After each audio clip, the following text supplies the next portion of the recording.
Hello everybody, good morning. Namaste friends. Today we will learn describing contrast, indicating contrast या showing contrast. This type of the sentence will be asked in your board exam या other annual exam. હવે ધોરણ 10 માં આપણે જાણીએ છીએ કે વિભાગ સી માં 38 થી 40 નંબરના પ્રશ્નમાં 3 માર્ક્સના ફંક્શન્સ પૂછાય છે. એમાં 3 માંથી 3 માર્ક્સ મેળવવા માટે આપણે તમામ પ્રકારના ફંક્શન્સનો અભ્યાસ જરૂરી છે. તો આજે મુખ્ય મુદ્દો આપણા પાસે છે કે ડિસ્ક્રાઇબિંગ કોન્ટ્રાસ્ટ યા ઇન્ડિકેટિંગ કોન્ટ્રાસ્ટ. હવે પરીક્ષામાં પૂછાય છે તમને કે સૂચના આપેલી હોય છે complete the sentences with the help of this functions given in the brackets. આવી સૂચના આપેલી હોય છે, ધ્યાન રાખજો. તો તમને કાઉન્સમાં એવી કદાચ સૂચના આપી દીધી હોય કે ડિસ્ક્રાઇબિંગ કોન્ટ્રાસ્ટ યા શોઈંગ કોન્ટ્રાસ્ટ યા ઇન્ડિકેટિંગ કોન્ટ્રાસ્ટ, આ પ્રકારની સૂચના આપી હોય તો આપણે શું કરવાનું રહેશે, બરોબર છે. તો પ્રથમ આપણે 11 મુખ્ય મુદ્દા યાદ રાખવાના છે, 11 પોઈન્ટ્સ ટુ રિમેમ્બર, બરોબર છે. 11 મુદ્દા યાદ રાખવાના. 11 માંથી જે પણ તમને યાદ રહે એ તમે ઇન્ડિકેટિંગ કોન્ટ્રાસ્ટ યા શોઈંગ કોન્ટ્રાસ્ટમાં મૂકી શકો છો, એનું ખાસ ધ્યાન રાખવાનું છે.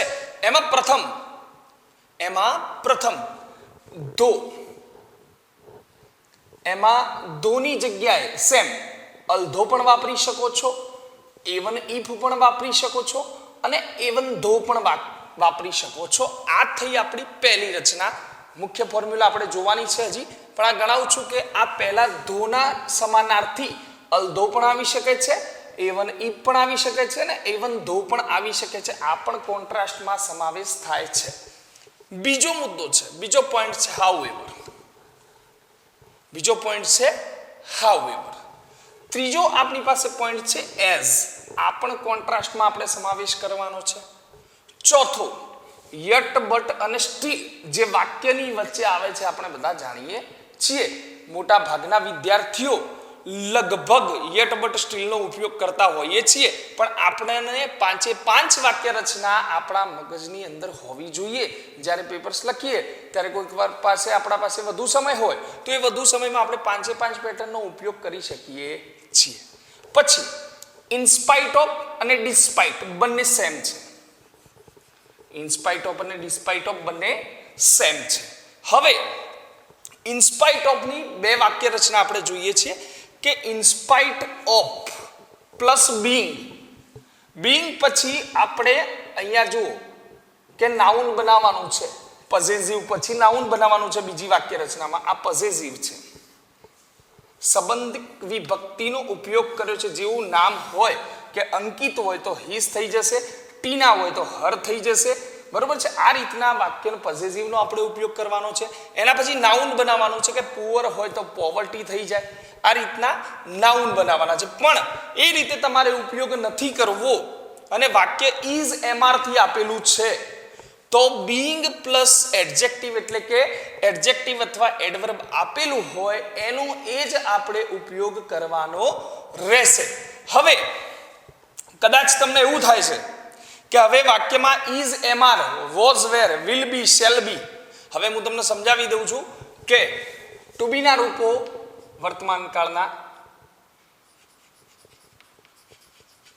ઇઝ આર આપેલા હોય, વોઝ વેર આપેલું હોય,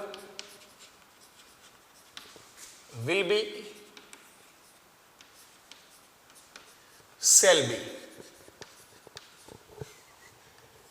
આ આપેલા હોય વાક્યમાં તો ને તો જ આપણે બીઇંગ પ્લસ એડજેક્ટિવ એટલે કે એનું એ જ ક્રિયાપદ અથવા તો એનું એ જ વિશેષણ અથવા તો એનું એ જ ક્રિયા વિશેષણ મૂકવાનું છે. પણ જો આ રીતે વાક્ય નથી આવતું તો શું કરીશું? તો આપણે એની વાક્ય રચના ઇનસ્પાઇટ ઓફ પછી જે એડજેક્ટિવ આપેલું છે એનું આપણે આઈએનજી કરી દેવાનું. In spite of working hard he gets less mark, બરોબર છે. આવું મેં વાક્ય બનાવ્યું છે. આપણે અહીં 5 પેટર્ન જોઈ શકીએ છીએ કે ધો, અલ્ધો, એવન ઇફ, એવન ધો એની પેટર્ન સમાન છે. જોઈ શકીએ છીએ કે ધો વાળી પેટર્નમાં ધો હંમેશા વાક્યની આગળ આવે છે. અલ્ધો, એવન ઇફ, એવન ધો વાક્યની આગળ મૂકી શકાય છે. પછી કર્તાની શરૂઆત, પછી ક્રિયાપદ, સબ્જેક્ટ, વર્બ, વેરી અથવા રિયલી જેવા શબ્દો આપેલા પણ હોય ક્રિયા વિશેષણો, એડજેક્ટિવ, એડવર્બ. પછી બીજું વાક્ય છે સબ્જેક્ટ, વર્બ, અધર વર્ડ્સ. આ બંને વાક્યો છે તો બંને વાક્યોની આગળ કોન્ટ્રાસ્ટ દર્શાવો હોય. કોન્ટ્રાસ્ટ એટલે મૂળ શું? એક વાક્યમાં દિવસ હોય તો બીજા વાક્યમાં રાત હોય, એનું નામ છે કોન્ટ્રાસ્ટ. કે તે ખૂબ જ ગરીબ છે છતાં પણ કેવો છે? પ્રામાણિક છે. આ વાક્ય શું દર્શાવે છે? કોન્ટ્રાસ્ટ દર્શાવે છે. પહેલા તો કોન્ટ્રાસ્ટ આપણને ખ્યાલ હોવો જોઈએ કે વિરોધાભાસ હોવા જોઈએ બંને વાક્યોમાં. શું હોવો જોઈએ? વિરોધાભાસ હોવું જોઈએ. હવે ધોની વાક્ય રચના આપણે જોઈ કે ધો વાક્યની આગળ મૂકવાનું છે, એની સેન્ટેન્સ પેટર્ન સબ્જેક્ટ ધો પછી તરત જ ધોમાં શું કરવાનું છે? વાક્યની આગળ જ બંને વાક્યોની આગળ જ ધો મૂકી દેવાનું છે. અલધો મૂકી દઈએ કે એવન ઇફ એવન ધો પણ મૂકી શકાય. ચારે ચાર સેમ છે. ધો, subject, verb, very, really, adjective યા એડવર્બ. અને બીજું વાક્ય છે સબ્જેક્ટ, વર્બ અને અધર વર્ડ્સ. આ ધોની પેટર્ન આપણે સારી રીતે સમજી લેવી જોઈએ. હવે બીજી પેટર્ન છે, નેક્સ્ટ પેટર્ન હાઉએવર. તો હાઉએવર થી વાક્ય આપણે બનાવવું છે. તો હાઉએવર થી વાક્ય બનાવવું તો શું કરશો? હાઉએવર આગળ લાવી દેવાનું છે. પછી જે આ વિશેષણ હતું એ વિશેષણ અથવા તો ક્રિયા વિશેષણ એડજેક્ટિવ યા એડવર્બ આપણે આગળ લાવી દઈશું. આની પેટર્ન જોજો કે હાઉએવર, એડજેક્ટિવ યા એડવર્બ, પછી સબ્જેક્ટ, પછી વર્બ અને બીજા વાક્યમાં સબ્જેક્ટ, વર્બ અને અધર વર્ડ્સ. એટલે ધોમાં વાક્યની આગળ ધો મૂકવાનું છે પણ વાક્ય સીધે સીધું છે કે સબ્જેક્ટ, વર્બ, એડજેક્ટિવ, એડવર્બ અને બીજા વાક્યમાં સબ્જેક્ટ, વર્બ, અધર વર્ડ્સ. પણ હાઉએવરમાં ડિફરન્ટ પેટર્ન છે કે હાઉએવર વાક્યની આગળ આવે છે, એના પછી વિશેષણનો ઉપયોગ થાય છે, પછી કર્તાનો ઉપયોગ થાય છે અને પછી ક્રિયાપદનો ઉપયોગ કરીને બીજું વાક્ય આપણે જોડી દેવાનું છે. આ છે હાઉએવરની વાક્ય રચના. હવે એઝની વાક્ય રચના જોઈએ તો એઝમાં જે હાઉએવર પછી આપણે એડજેક્ટિવ મૂક્યું હતું એ એડજેક્ટિવ અને એડવર્બ એઝમાં શું થશે? આગળ આવી જશે. અને એડજેક્ટિવ અને એડવર્બ પછી એઝ મૂકવાનું થશે. એ મૂક્યા પછી સબ્જેક્ટ અને વર્બ અને બીજું વાક્ય આપણે જોઈએ એમાં સબ્જેક્ટ, વર્બ અને અધર વર્ડ્સ.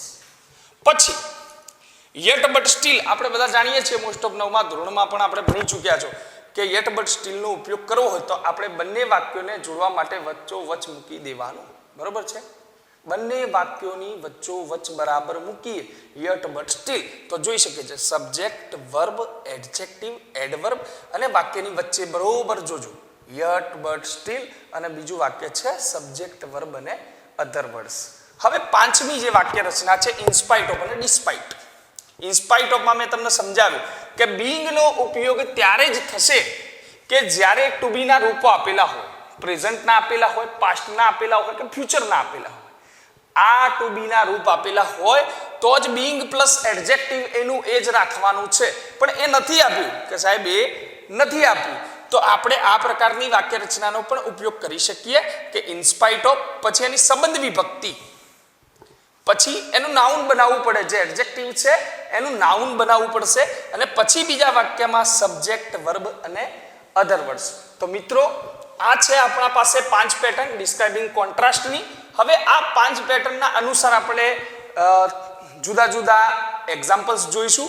એક્ઝામ્પલ્સમાં તમને ચોક્કસ રીતે ખ્યાલ આવશે કે કઈ રીતે વાક્યો આપણે હાઉએવરમાં ફેરવીએ છીએ, એઝમાં ફેરવીએ છીએ, ઇનસ્પાઇટ ઓફમાં ફેરવીએ છીએ કે અન્ય હાઉએવરમાં ફેરવીએ છીએ. આપણને ચોક્કસ ખ્યાલ આવી જશે. તો પ્રથમ વાક્ય લખું છું.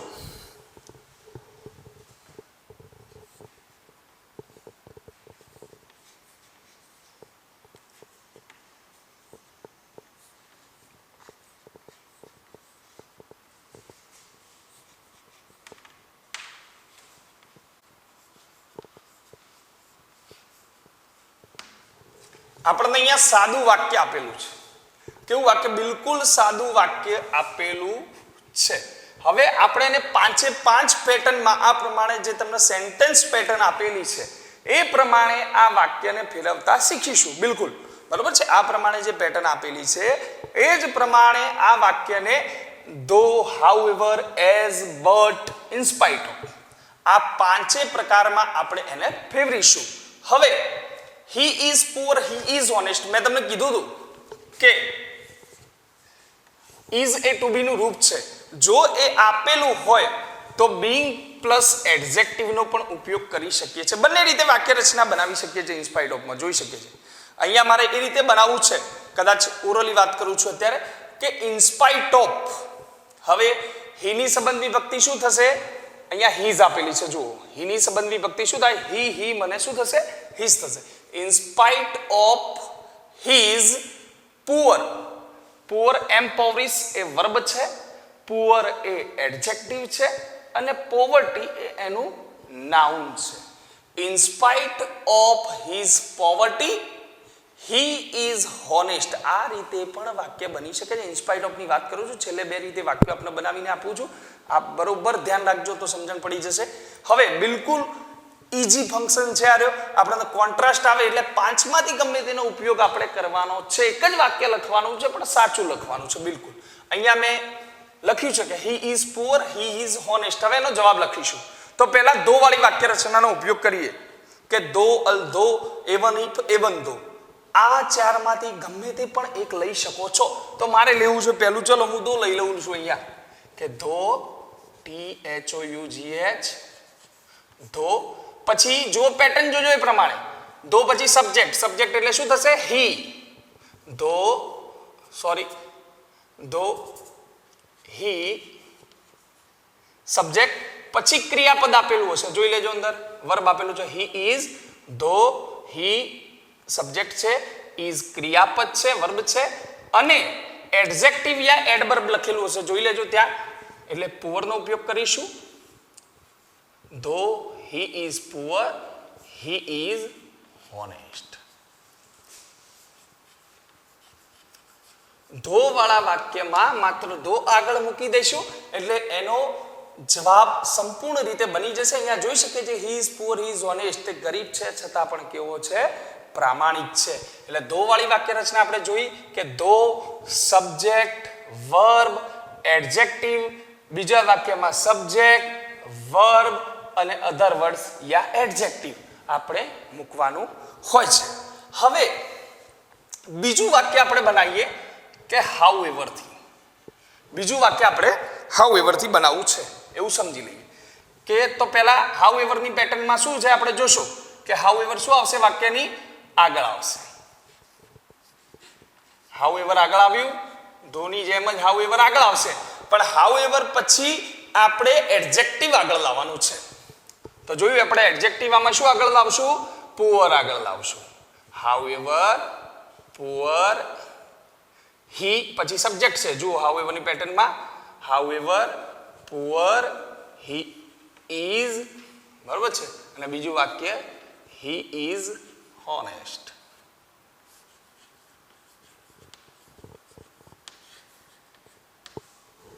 હવે આ બંને વાક્યો જોયા તો પહેલા વાક્યની પેટર્ન પ્રમાણે ધો વાળું વાક્ય બનાવ્યું તો ધો સબ્જેક્ટ, વર્બ, એડજેક્ટિવ.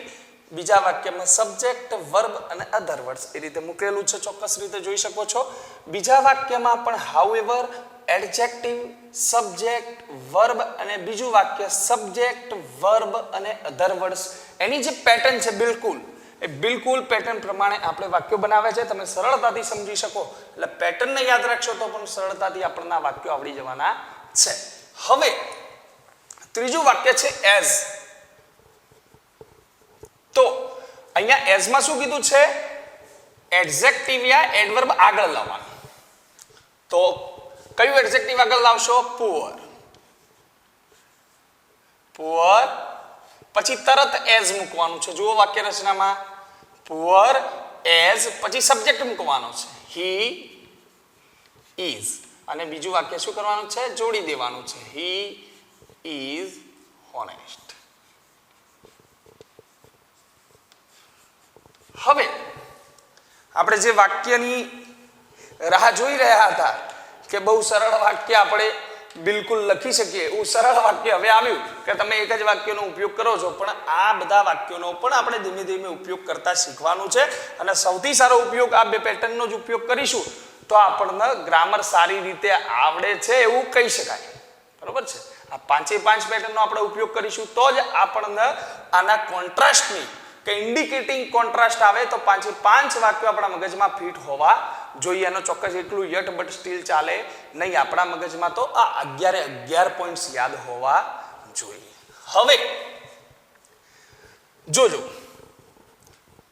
બધા વિદ્યાર્થીઓનું મનગમતું વાક્ય યટ બટ સ્ટીલ છે, જોઈ શકીએ છીએ. હવે કે he is poor. હવે યટ પણ મૂકી શકો છો, બટ પણ મૂકી શકો છો, સ્ટીલ પણ મૂકી શકો છો. આ શું છે? વચ્ચે મૂકેલા કોન્ટ્રાસ્ટના પોઈન્ટ્સ છે. he is poor but he is honest.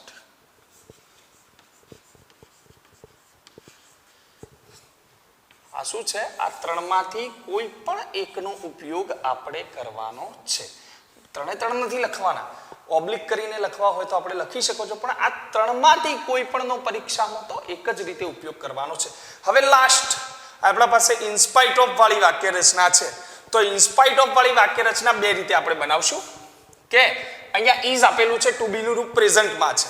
તો પ્રેઝન્ટમાં ટુ બી નું રૂપ આપ્યું હોય તો બીઇંગ નો આપણે ઉપયોગ કરીને એડજેક્ટિવ યા એડવર્બ કરી શકીએ. તો આપણે જોઈએ કે ઇનસ્પાઇટ ઓફ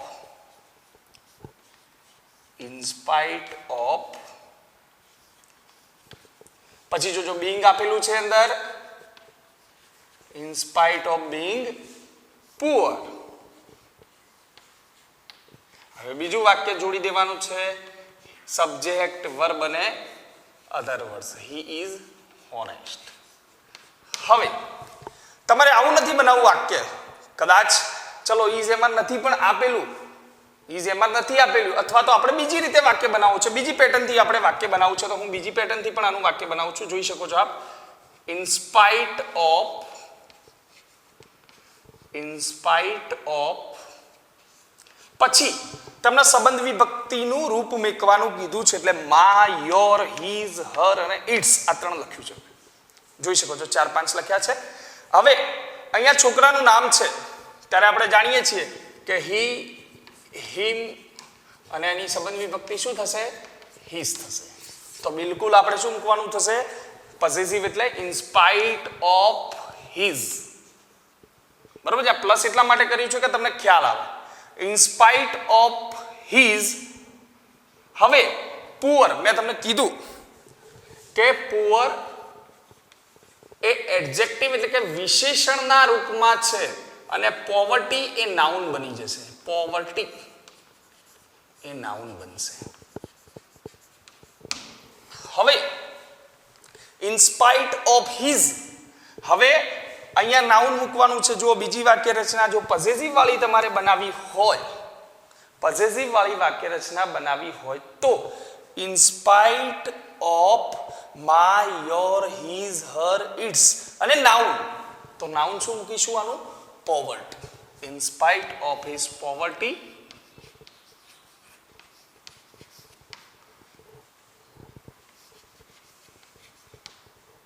he is, પછી જોઈ શકો છો કે સબ્જેક્ટ વર્બ અને અધર વર્ડ્સ. he is honest. હવે કેટલીક વાર વિદ્યાર્થીઓ મૂંઝવણમાં હોય કે ટુ બી નું રૂપ ના આપ્યું હોય, ટુ બી નું રૂપ નથી આપેલું, તો બીંગ કેટલીક વાર આપણને એવું હોય કે એડજેક્ટિવ નું નાઉન ન બનાવી શકીએ, તો આપણે એ એડજેક્ટિવ નું આ રીતે પણ હું વાક્ય રચના એક લખું છું જે સરળ છે બિલકુલ. ત્રીજી વાક્ય રચના આના માટે ઉપયોગ કરી શકીએ છીએ. ઇનસ્પાઇટ ઓફ પ્લસ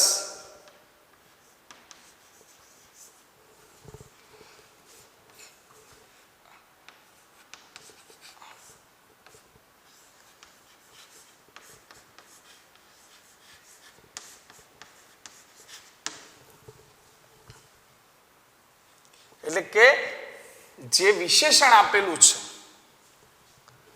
જે વિશેષણ આપેલું છે એનું આપણે આઈએનજી કરી શકીએ છીએ. બરોબર છે. આ છે ત્રીજી pattern.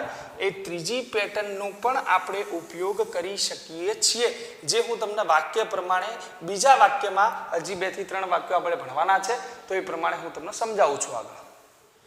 India played well, it lost the match. India બહુ સારી રીતે રમ્યું પણ મેચ હારી ગયું. બરોબર છે. તો ફરીથી એકવાર આ 5 પેટર્નમાં આપણે બીજું વાક્ય ફેરવવાનું છે.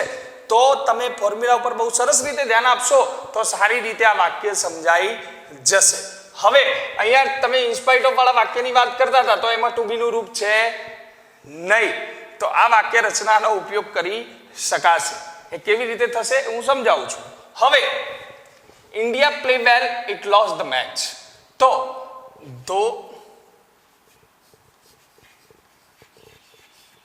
ધો વાળી વાક્ય રચના જોજો. એમાં subject India played well, it lost the match.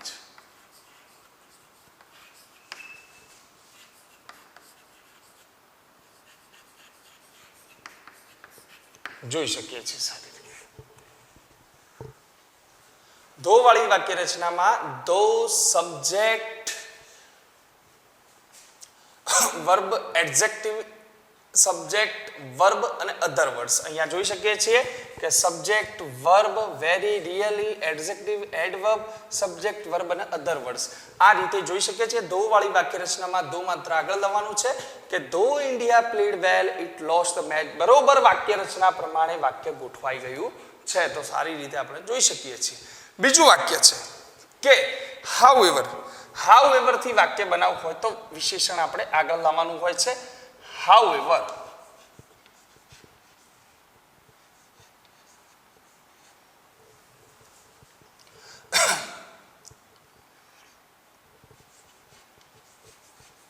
અહીંયા હાઉએવર પછી આપણે જોઈએ કે એડજેક્ટિવ અથવા એડવર્બ આપણે આગળ લાવવાનું છે.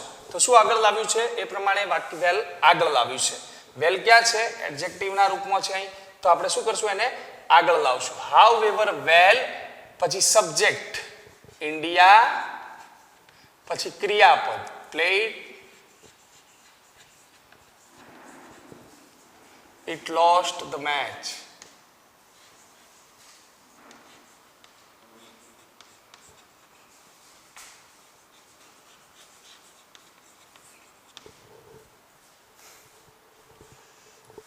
પછી ત્રીજું વાક્ય એઝ વાળું છે.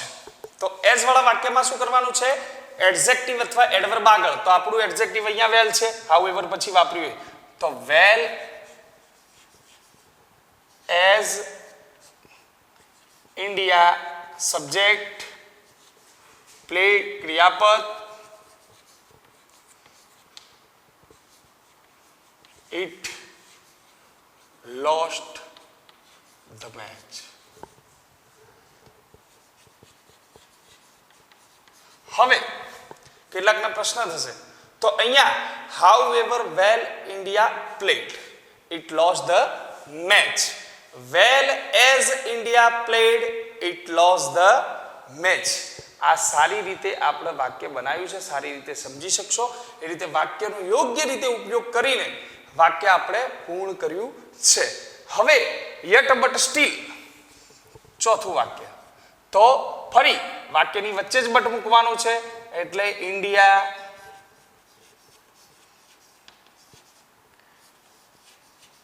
Played well but yet but still but it lost the match.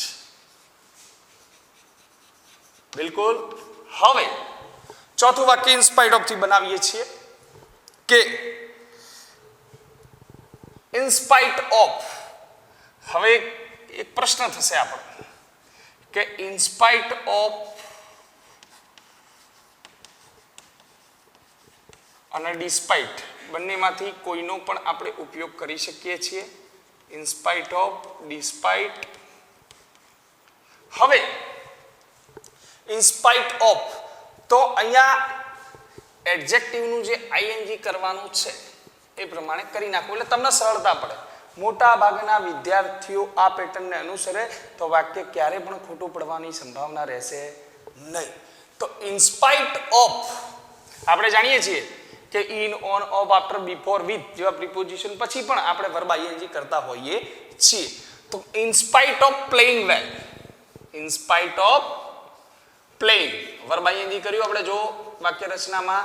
In spite of playing વેલ એના અધર વર્ડ્સ, અરે in spite of playing well, in spite of playing well, India.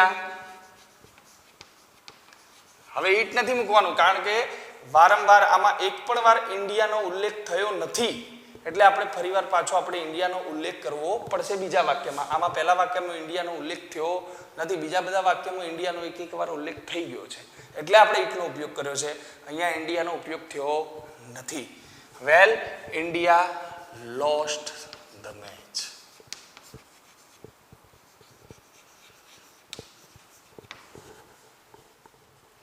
હવે ત્રીજું વાક્ય જોઈએ છીએ કે Nirav work hard, he could not pass the exam. નીરવે બહુ સખત મહેનત કરી છતાં પણ તે પરીક્ષામાં પાસ થયો નહીં. એક વાક્ય દિવસમાં હોય તો બીજું વાક્ય રાતમાં હોવું જોઈએ એટલે કે એકદમ કોન્ટ્રાસ્ટમાં હોવું જોઈએ તો જ એને indicating contrast, showing contrast, describing contrast કહી શકાય છે. હવે ધો વાળી વાક્ય રચના પર બરાબર ધ્યાન આપજો. તો ધો, A1 ધો, A1 ઇફ, અલ ધોનો ઉપયોગ કરી શકીએ છીએ. અહીંયા પણ હું ધોનો કરું છું. ધો નીરવ વર્કડ હાર્ડ. બીજું વાક્ય જોઈન્ટ કરી દો. He could not pass the exam.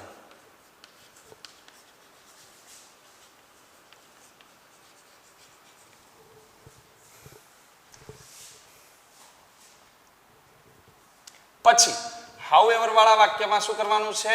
ક્રિયાપદ પછીનું વિશેષણ આપણે અથવા તો એડવર્બ આગળ લાવી દઈએ છીએ. How ever hard Nirav worked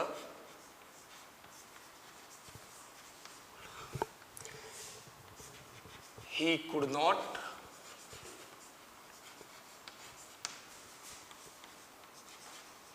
pass the exam.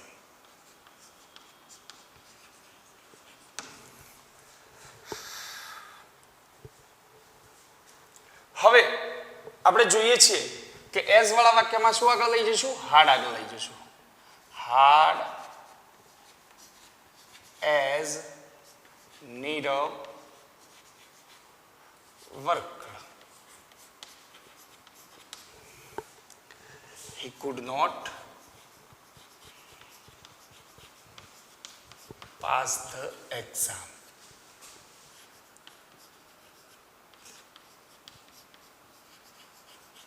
બહુ આપણા માટે સરળ વાક્ય યટ બટ સ્ટીલ વાળું, તો એમાં સીધું વાક્ય વચ્ચે બટ યટ સ્ટીલ મૂકી શકાય છે. હવે કે Nirav worked hard but he could not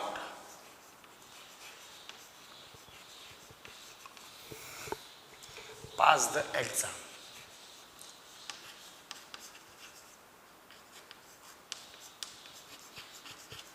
હવે આપણા પાસે લાસ્ટમાં ઇન સ્પાઇટ ઓફ વાળી વાક્ય રચના આપણે જોઈ લઈશું કે ઇન સ્પાઇટ ઓફ છેલ્લી વાક્ય રચના ઉપર ધ્યાન આપજો. ઇન સ્પાઇટ ઓફ વર્કનું શું કરીશું? Working. In spite of working hard.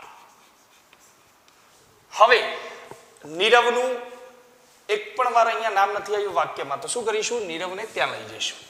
Nirav could not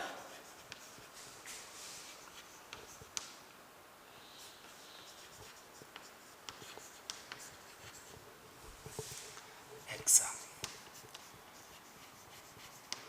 તો વિદ્યાર્થી મિત્રો આપ બરાબર સારી રીતે 11 પોઈન્ટ સમજી શક્યા હશો અને કોન્ટ્રાસ્ટમાં મુખ્ય ધો however as but yet still in spite of despite of નો ઉપયોગ કરીને આપણે સારી રીતે વાક્યો બનાવી શકો છો અને કોન્ટ્રાસ્ટમાં એના અલગ અલગ વાક્યોમાં આપણે ફેરવી શકો છો. તો ઘરેથી પણ આપણે આના 15 થી 20 વિધાનો અલગ અલગ રીતે અલગ પેટર્નમાં બનાવો એવું આપના હોમવર્ક છે. અને મુખ્ય વાત છે કે ધો however અને as વાળું વાક્ય એક કોમ્પ્લેક્સ વાક્ય છે. ધો however ને as વાળું વાક્ય કોમ્પ્લેક્સ છે, જ્યારે yet but still એને કમ્પાઉન્ડ સેન્ટેન્સ કહેવામાં આવે છે અને in spite of વાળા વાક્યને કે despite વાળા વાક્યને આપણે સિમ્પલ વાક્ય કહીએ છીએ. અસ્તુ.